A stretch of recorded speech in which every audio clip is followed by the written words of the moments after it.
Trial date for the man charged with brutally stabbing 4 University of Idaho students to death has now been set. Prosecutors are now weighing whether to seek the death penalty against Bryan Kohberger. Aaron McLaughlin has more. Bryan Kohberger appearing before an Idaho district court judge, saying little but taking one important step closer to trial. Counts 2, 3, 4, and 5, murder in the first degree. Maximum penalties, life in prison or the death penalty.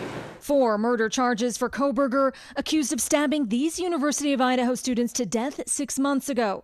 Madison Mogan, Kaylee Gonsalves, Xana Kernodle, and Ethan Chapin.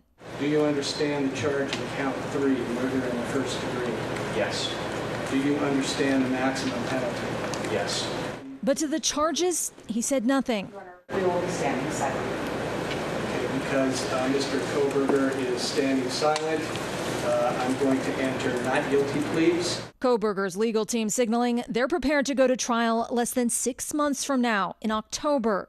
Before then, another deadline. Prosecutors have 60 days to decide whether they'll seek the death penalty against Kohberger. Shannon Gray is representing the family of victim Kaylee Gonsalves.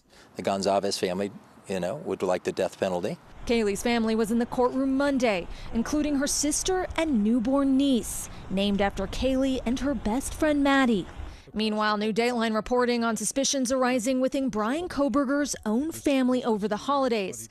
Just before his arrest, a source with inside knowledge of the investigation saying that one of Kohberger's sisters noticed that he'd been wearing latex gloves, quite loudly pointing out that he'd been living just miles from the murder scene and driving the same car authorities were looking for. The Dateline source saying several family members even went out to search Kohberger's white Elantra, finding nothing. An attorney close to the Kohberger family telling Dateline they'd have no comment on the report. Days later, he'd be behind bars, now gearing up for the trial of his life. That was Aaron McLaughlin reporting. A little more for you now about the plea that Kohberger entered, or rather did not enter. So a standing silent plea just means that the defendant will not enter a plea. When this happens, the judge enters a plea of not guilty. Standing silent is uncommon, but it is not unheard of.